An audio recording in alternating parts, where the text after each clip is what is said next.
a war in Iran, tariff uncertainties, instability in Venezuela, and threats against Greenland.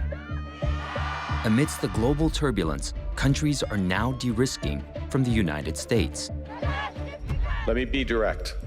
We are in the midst of a rupture. 3 years ago, the G7 announced plans to de-risk from China.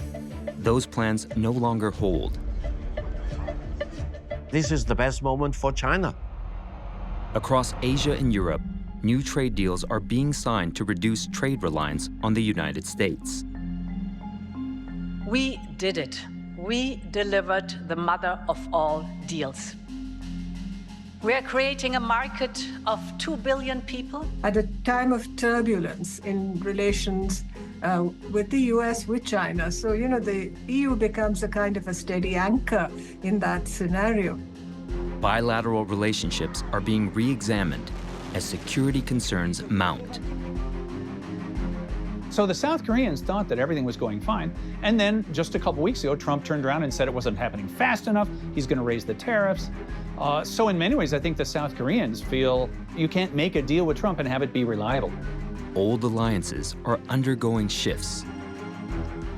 Japan will always say that the United States is one of its greatest trading partners, that it is its greatest security ally. But if we scratch the surface, there is a lot of hedging on the part of Japan. As the fallout from the war in Iran continues, what happens to American commitments in Asia? It is right for Indo-Pacific partners to worry that not only may American attention, but resources be sucked into the Middle East for not just a few more weeks, but months or even years as a result of this operation. It is perfectly understandable that Indo-Pacific allies are worrying about American readiness.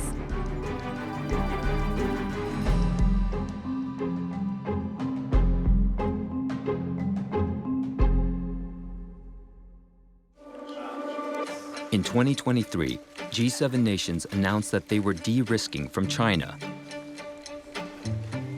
Now, in 2026, the tables have turned.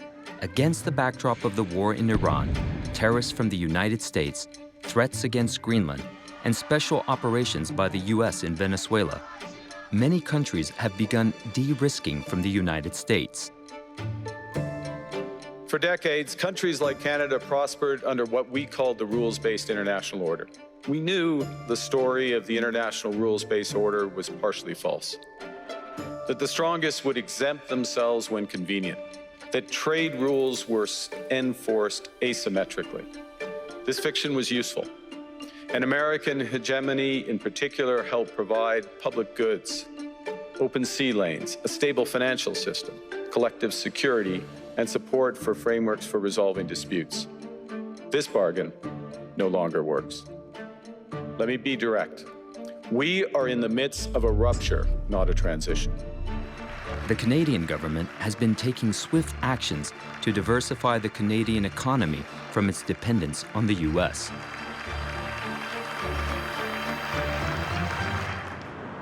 After 8 years of strained ties, Canadian Prime Minister Mark Carney visited Beijing in January 2026, marking the first high-level in-person meeting in a long time. Breaking with the US, Canada agreed to cut its 100% tariff on Chinese electric cars in return for lower tariffs on Canadian farm products. A few days later, British Prime Minister Keir Starmer followed suit. This visit was also the first by a British Prime Minister in 8 years, and formed part of a wider effort to strengthen UK-China relations. Responding to these visits, President Trump said it was, quote, very dangerous, unquote, for Canada and the UK to get into business with China. In February, Beijing hosted German Chancellor Friedrich Merz. In a statement, the Chancellor said Germany must seize growth opportunities despite unfair competition such as Chinese state subsidies and market access restrictions. Even a couple years ago, many countries were talking about decoupling or de-risking from China. But even then, the reality was that most countries were so deeply tied into China that this was more show than reality. With the arrival of Trump and the tumultuous tariffs that he's put onto various countries, many countries now are trying to sort of move back to stronger relations with China. The world now knows the United States is not a friend, as they desperately try to describe themselves as, and China is not an enemy that the United States wants to vilify us to be.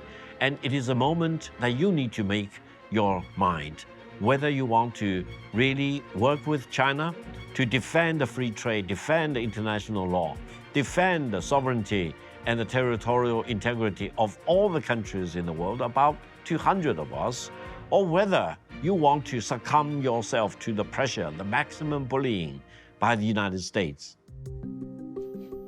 Mira Rapp Hooper was the special assistant to the president and senior director for East Asia and Oceania at the National Security Council under the Biden administration. The Chinese government has been anticipating and in many ways hoping for the United States to stumble on the global stage for a very long time. I do think in certain corners of the world, we're seeing public opinion shift in China's favor. Southeast Asia is certainly one of those places. But I also believe we're seeing a lot of evidence that many partner countries still understand that there are fundamental risks to working with China. Whether that's the fact that Chinese investment often comes with very significant strings attached, or the Chinese government has a long history of encouraging patterns of economic coercion when its partners step out of line. Many countries, including in Southeast Asia, are sort of accepting that they may have to pull closer to China, but with the knowledge that this relationship is highly imperfect and that Xi Jinping is stepping into a void that America has at least temporarily left for him to fill. China, which was badly hit in the trade war during the first Trump administration, have doubled down on its de-risking efforts in the last 6 years. In Southeast Asia, China upgraded its free trade agreement with ASEAN in October 2025, with a new focus on the digital economy, green initiatives, and supply chain connectivity. China-ASEAN trade exceeded $1 trillion for the first time in 2025. In Africa, Chinese President Xi Jinping announced that goods from 53 African countries would have duty-free access to the Chinese market from the 1st of May 2026. China-Africa trade reached a record $348 billion in 2025, surging by 17% annually. In Latin America, China deepened its investments in factories, ports, and mines in the region. China-Latin America trade also reached a new record in 2025, hitting $565 billion, a 6.5% year-on-year growth. One of the biggest things that China's done has been to reorient its trade away from the United States to third countries. One of the things that's leading that move has been the whole green technology move, where, for example, we just saw Canada making a deal with China to allow electric vehicles in. We see that into Europe as well. And Africa is taking many Chinese EVs and solar panels. So in many of these leading technology industries, China is actually leading the way and going to places not the United States and making great progress. Besides diversifying trade away from the United States, China has also taken steps in the capital market. Chinese media reported a sell-off of U.S. Treasury bills. According to state media, at the end of 2025, China's Treasury holdings was at its lowest levels since 2008. China's de-dollarization efforts continue as it expands on its digital yuan experiments for cross-border settlements in neighboring countries. In the private sector, Chinese companies have also taken a new approach to IPOs. It used to be that successful Chinese companies will list on Wall Street to raise capital. Now, many mainland companies are looking to list in Hong Kong instead. In 2025, Hong Kong reclaimed the world's top spot for IPOs after a slump since its 2021 peak. A total of 114 companies raised $37.22 billion on the exchange's main board last year. My sense about this is that although there are moves to de-risk or pay attention, I don't think the US or China can actually disentangle themselves from each other. They are so deeply intertwined, especially in the capital markets.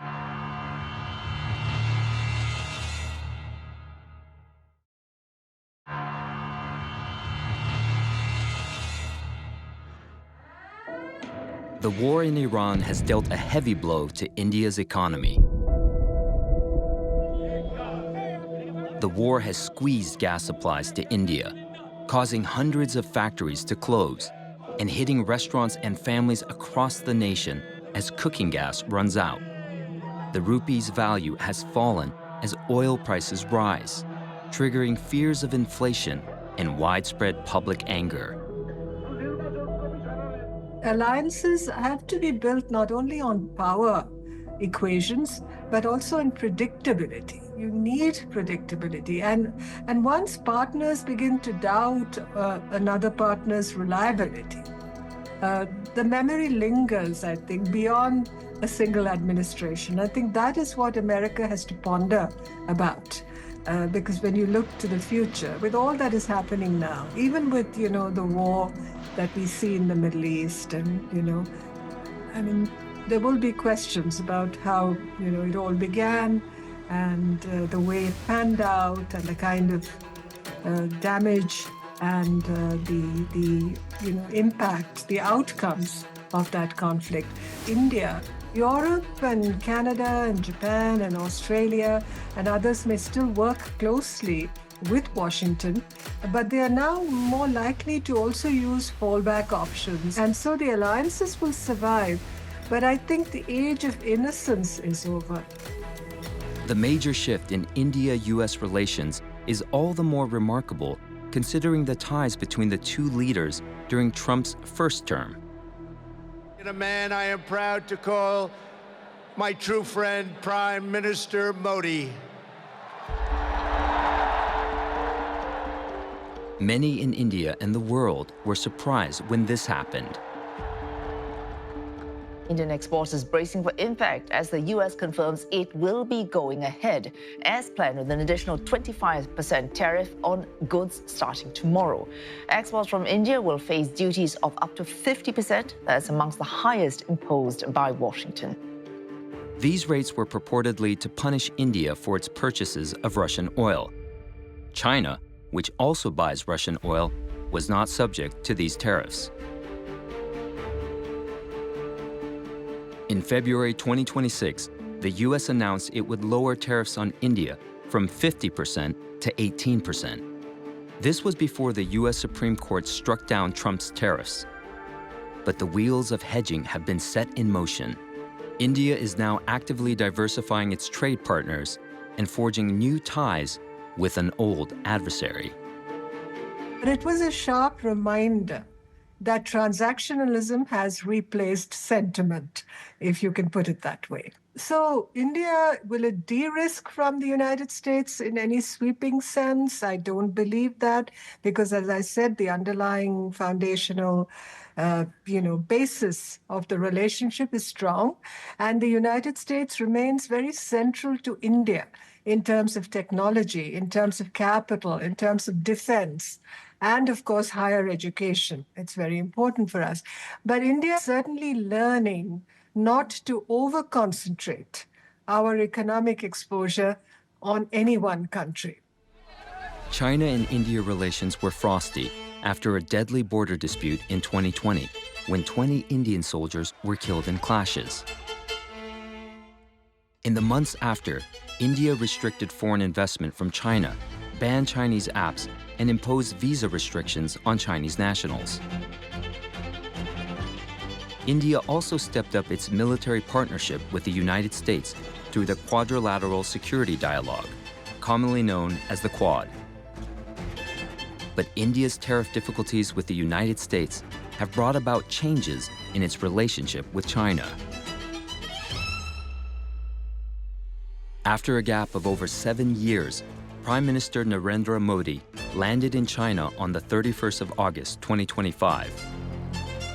Ahead of his trip to China, Modi said it is important for India and China to work together to bring stability to the world economic order. The two countries agreed to set up mechanisms to manage border disputes, enhance trans-border river cooperation, and increase trade and investments. During the meeting, President Xi told the Indian delegation that China and India are partners, not rivals. Analysts pointed out that the body language of the leaders after the official meetings said a lot. India is certainly re-evaluating China, but it's not in a simple yes or no way. Because, as you know, since 2020, just before COVID, New Delhi had introduced a stricter screening on Chinese investment, the famous Press Note 3 that you must be aware of. And that limited Chinese access in sensitive sectors.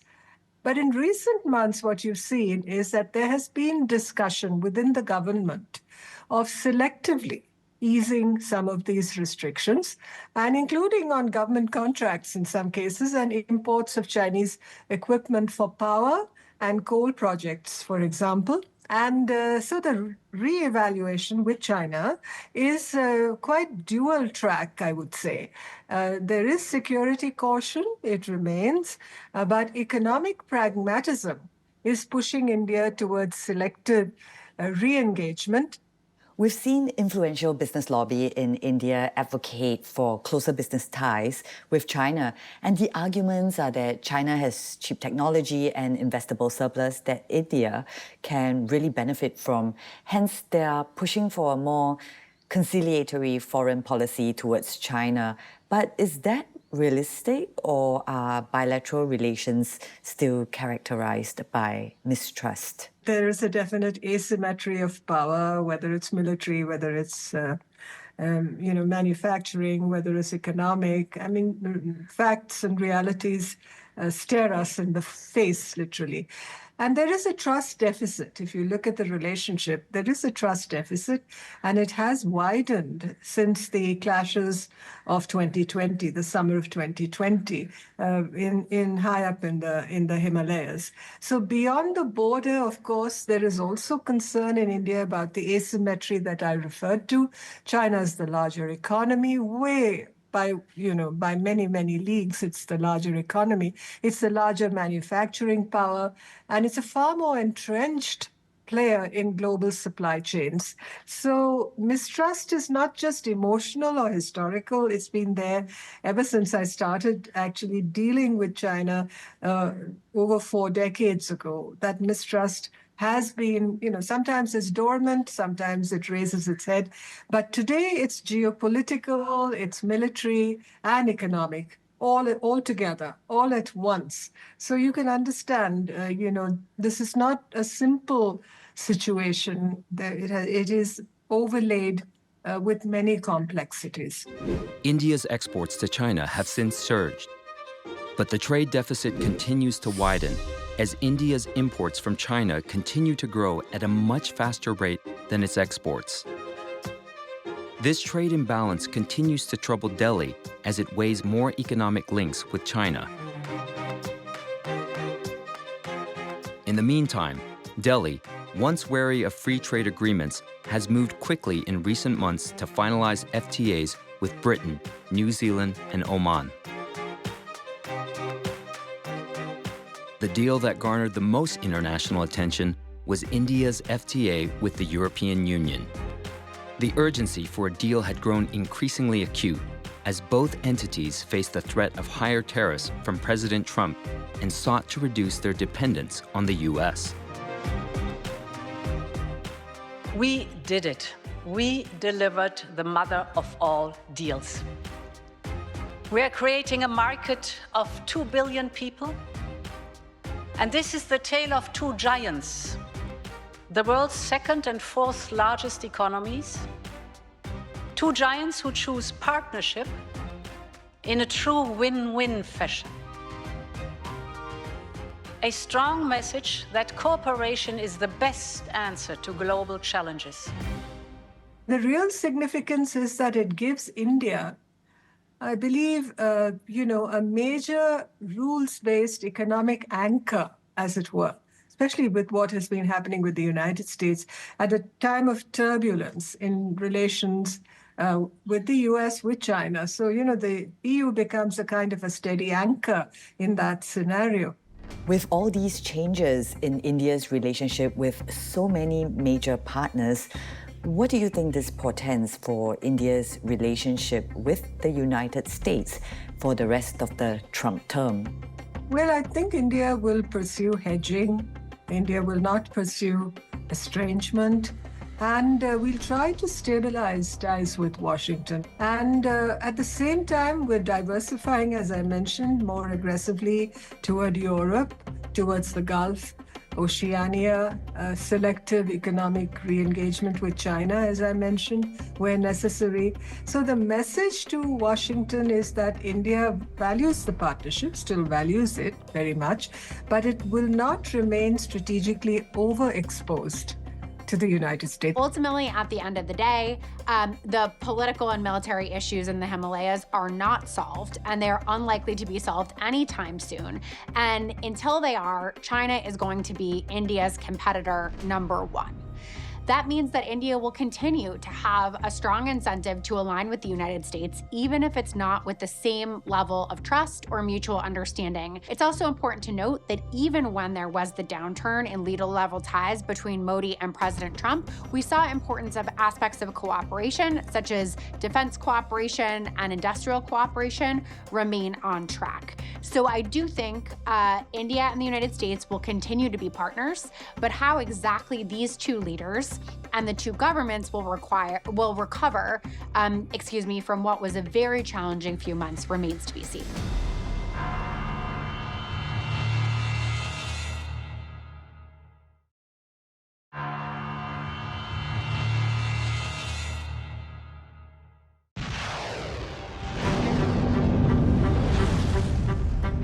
In November 2024, North Korea media released videos of this intercontinental ballistic missile test.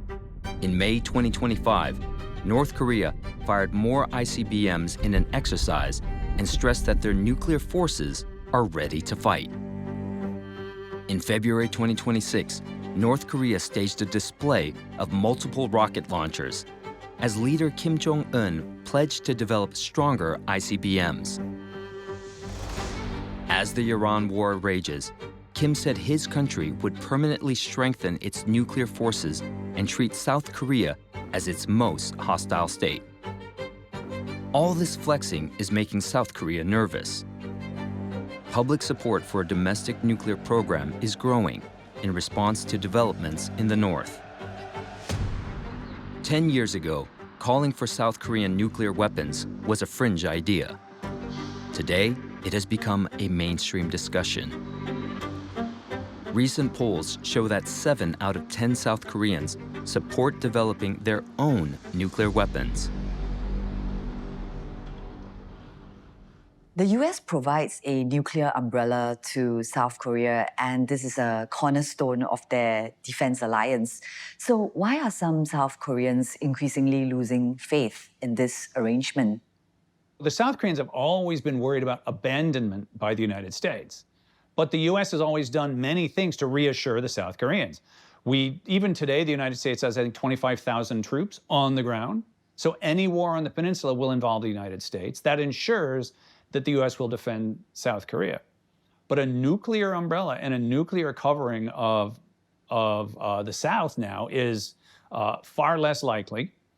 We have a president who is openly talking about abrogating alliances, and people have to take that seriously. So in many ways, what Trump has done is raise the instability or the uncertainty about what the US would do in any kind of circumstances. The ambiguity of US foreign policy towards South Korea has contributed to this unease. President Trump had asked Seoul to increase defense spending to reduce the financial burden on America. On the trade front, Trump's tariffs have also hit South Korean companies.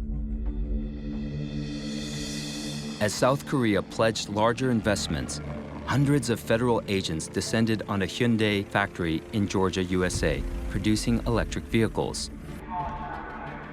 The agents detained 475 people, most of them South Korean nationals. The workers described being chained, shackled, and then held in a cold room before being sent back to South Korea. These workers were mainly highly skilled professionals, including technicians, engineers, and IT specialists brought to Georgia to install specialized equipment for the battery production line. Hyundai and the workers said they were in the US on short-term visas and were not illegals. These events sparked outrage in Seoul. Georgia and the arrests by ICE of the South Koreans who were legally there was awful. But it was the most vivid element of instability, but it's not by any means the only one that's causing South Koreans to rethink how they deal with the US. When President Trump visited South Korea in October 2025, he was honored with South Korea's highest award and presented a gold-crowned replica representing peace on the Korean peninsula. Ahead of this meeting, South Korea pledged to invest $350 billion in the United States in exchange for lower tariffs on South Korean exports.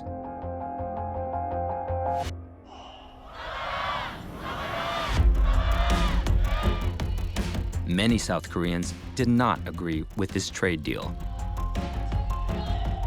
저희는 트럼프의 관세 요구가 너무 약탈적이라고 생각해서 집회에 오게 됐는데요. 트럼프가 요구하는 게 너무 과하다고 생각을 합니다. 3,500억 달러라는 게 우리 한국에 우리 국민들에게는 엄청 큰 돈인데 이거를 심지어 합방에 그리고 이 어마어마한 돈을 현금으로 달라는 것은 너무 약탈적이고 우리나라를 식민지로 여기고 있는 행위라고 생각을 해서 여기까지 와서 반대를 하고 있습니다. Like many countries, what the South Koreans have been trying to do with Trump has been to appeal to his ego, to what they know Trump likes. He loves flattery, he loves shiny things.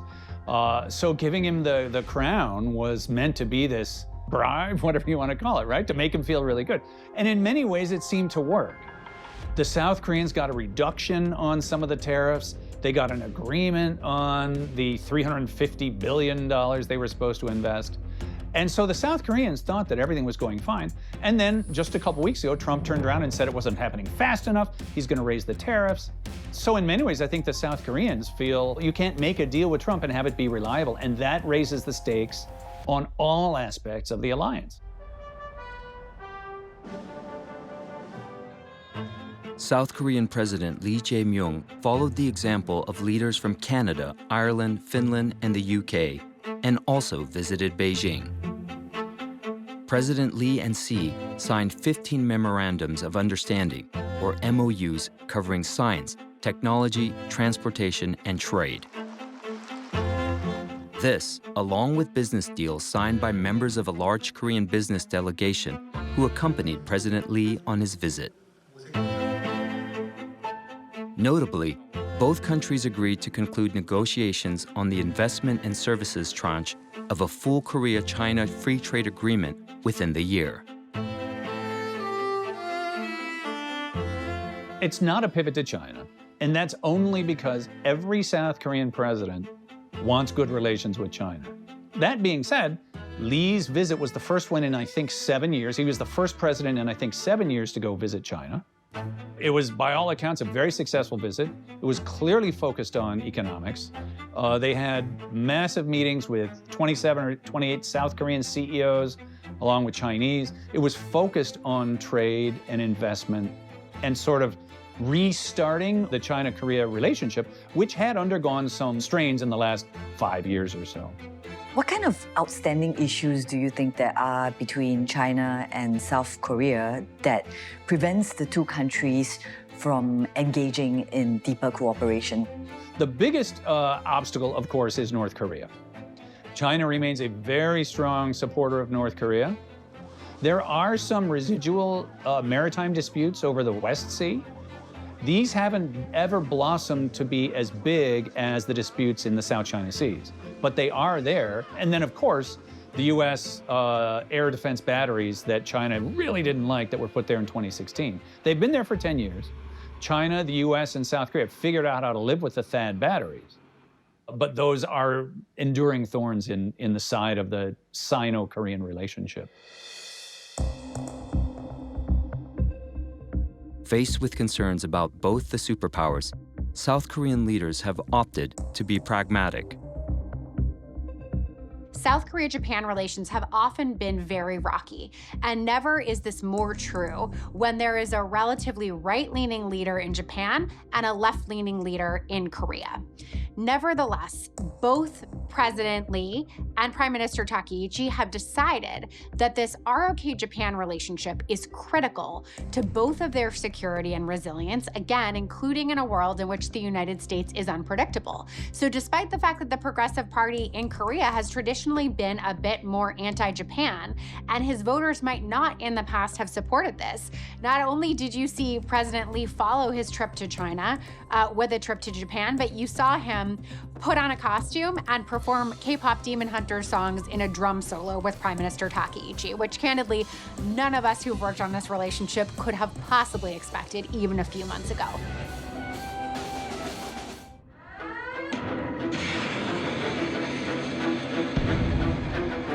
Seoul is also closely watching developments in Iran.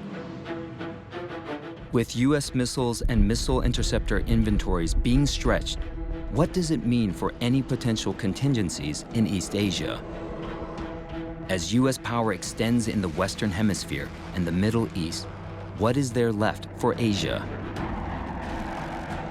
It's the case that just 10 days of the war with Iran has resulted in incredible expenditure of munitions that would potentially be necessary to fight a contingency in the Indo-Pacific. And this comes at a time when the United States inventories were already stretched thin, particularly after supporting years of war in Ukraine. So that's a real concern. Additionally, the posture vis-a-vis the Middle East currently has the United States with 2 full carrier strike groups in the Middle East. And I would imagine that at least one is going to be there for some time to come. Even if this war winds down relatively quickly, there are likely to be continued reprisals from Iran, and the United States and Israel potentially feeling that they have to take on additional missions to secure whatever tenuous peace might come next. So I do think it is right for Indo-Pacific partners to worry that not only may American attention, but resources be sucked into the Middle East for not just a few more weeks, but months or even years as a result of this operation. Trump's call for allies to help secure the Straits of Hormuz was also denounced by protesters in Seoul. 트럼프 행정부는 동맹이라는 허울 좋은 명분 아래 우리 군을 호르무즈 해협이라는 사지로 내몰고자 노골적으로 압박하고 있습니다. 이것은 명백한 주권 침해이자 대한민국 청년들을 미국의 총알바지 용병으로 취급하는 모욕적 처사입니다.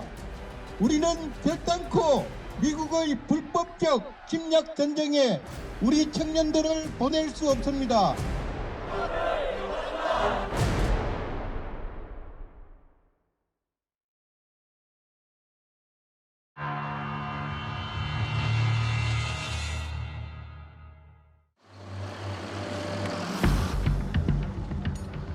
Since the war in Iran began, investors have unloaded billions of dollars from the Japanese stock market. As the economy reels, doubts are emerging about Japan's key security ally. In a world of great uncertainties, I think there are 2 things that remain constant. One is about a growing concern about the United States and its engagement as an Indo-Pacific power and its capabilities, especially when it's being torn and focused much more on the Middle East and the Western Hemisphere, to what extent it can actually provide the traditional security guarantees in the Indo-Pacific. So that's one. The other certainty is that Chinese ambitions in the Indo-Pacific, especially on the security front, have not changed. President Trump has also not backed Prime Minister Sanae Takaichi on the issue of economic pressure from China. It indicates to the Chinese government, unfortunately, that the United States in this moment is privileging the stability in its ties with China over its willingness to step up and defend an ally. All this has surprised some analysts because President Trump's first meeting with Prime Minister Takaichi in October 2025 was a big success. This woman is a winner. So, we've become very close friends all of a sudden. The cherished alliance between the United States and Japan is one of the most remarkable relationships in the entire world. Really, there's never been anything like it. Trump applauded Takaichi's pledge to boost Japan's defense spending. The two signed new agreements covering trade and critical minerals. This was part of a $550 billion deal that included shipbuilding contracts and increased imports of U.S. soybeans, gas, and pickup trucks to Japan. The Trump administration had also for months called on allies to do more in deterring a possible Taiwan contingency. President Trump has also said that Communist China will not invade Taiwan on his watch. So our goal is to prevent war. And we will do this with a strong shield of deterrence forged together with you, America's great allies and defense partners. Together, we will show what it means to execute peace through strength. Responding to these calls, the Japanese self-defense forces stepped up military exercises with the United States. Joint exercise Iron Fist in 2025, for example, had the largest troop contingent from both sides since the drills began in 2005. そのことにより、トランプ大統領と共に世界で最も偉大な同盟になった日米同盟をさらなる高みに引き上げてまいります。About a week later, Prime Minister Sanae Takaichi said China's use of force against Taiwan could constitute a survival-threatening situation for Japan. And in that situation, Japan would be legally entitled to mobilize its troops. The statement triggered a crisis with China. 日本右翼势力正极力突破和平宪法的束缚，在强军控武的道路上越走越远。 As China banned some rare earth exports and canceled flights to Japan, Washington's top brass kept silent. Even when the two leaders met in March, Trump did not discuss the China-Japan row during this session with journalists. When asked by reporters about pressure that Japan was facing from China, this is what he said. Well, I'll be going to China very quickly, but I think I'd really like to have the Prime Minister talk about China because I know they have a little bit of an edgy relationship, and I'd just like to know where it stands, how you're doing with China, so please. で、日本はいつも中国に対してオープンです。会話はオープンにしています。 How was Trump's silence on the Japan-China row received in Tokyo? Not shocking, but then the disappointment that because the Japanese bureaucracies actually tried to get the reassurance from the United States, but then it didn't really go well.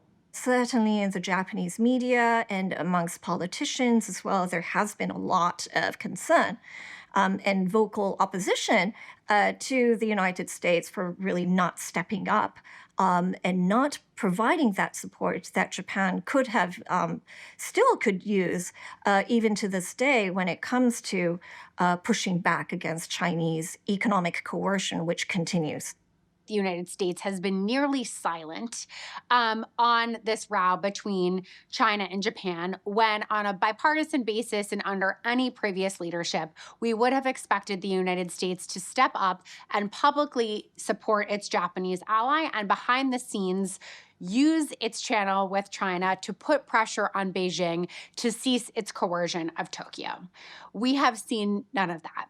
As someone who used to have the privilege of working in the White House, I can tell you that had this happened when I was serving in government, I would have made recommendations to the National Security Advisor and to the president that the Secretary of the State and eventually the president make statements on Japan's behalf, that the United States convene a meeting of G7 leaders to put out a collective statement condemning China's use of economic coercion and in support of Japan.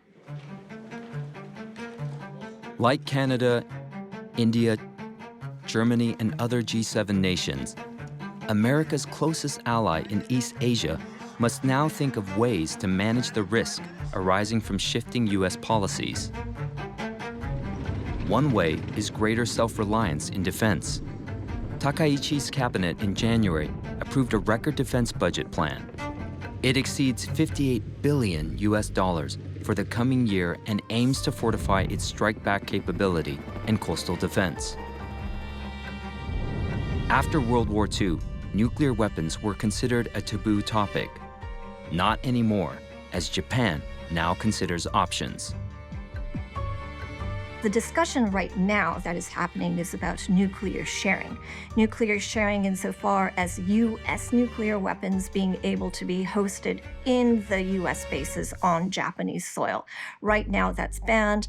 The current prime minister is opposed to this, but there is greater momentum even within her own party to explore this possibility about ensuring that there are nuclear capabilities or support of nuclear capabilities on Japanese soil. And this is a very big game changer for Japan. Japan has also been stepping up defense engagements with other countries like Australia.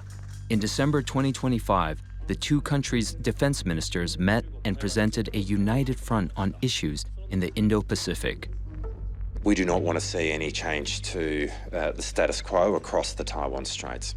In general terms, Minister Koizumi and I spoke about the way in which Australia and Japan can work together to assert the rules-based order and provide for the peace and stability of the Indo-Pacific. In January 2026, Japan signed a defense pact with the Philippines as the two countries face increasing pressure from China. Japan is a vital strategic partner of the Philippines, and our relationship will continue to be bound by shared values of democracy, respect for the rule of law, and a commitment to peace, stability, and prosperity in our region. We all thought that NATO was a rock-solid organization, and we've seen cracks in that, in recent months. So Japan must be looking at that and making plans.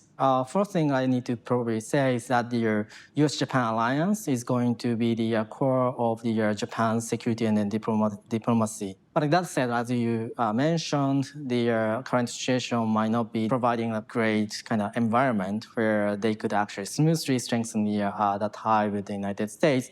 So what Japan is actually trying to do is diversifying its kind of security ties with the other countries like the Australia, Philippines, other kind of European countries, including the United Kingdom and France, and also trying to reach out to India, even though it might be a little bit difficult because India has its own kind of foreign policy.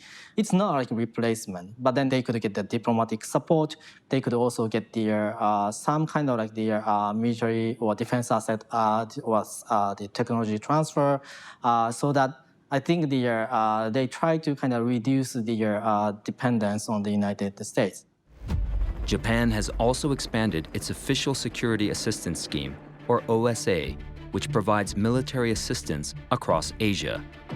Ms. Takaichi's cabinet has allocated over $100 million for the OSA in 2026. So if we step back, Japan has been, especially in Southeast Asia, very successful when it came to ODA, Overseas Development Assistance, and that's the traditional grant provision to enhance the economic growth of emerging economies. And so the OSA will provide grants to key countries, which are especially focused on countries like Malaysia and the Philippines, to enhance their capabilities when it comes to security infrastructure, like port development, radar systems development, and the like. The whole purpose is to empower them to maintain the sub-regional the balance of power. Chinese the power projection is increasing. China has more presence in South China Sea and also the Indian Ocean, so that by creating or providing this of military asset, they could actually at least complicates the strategic calculation of China. All across Asia's capitals, new trade routes are being formed.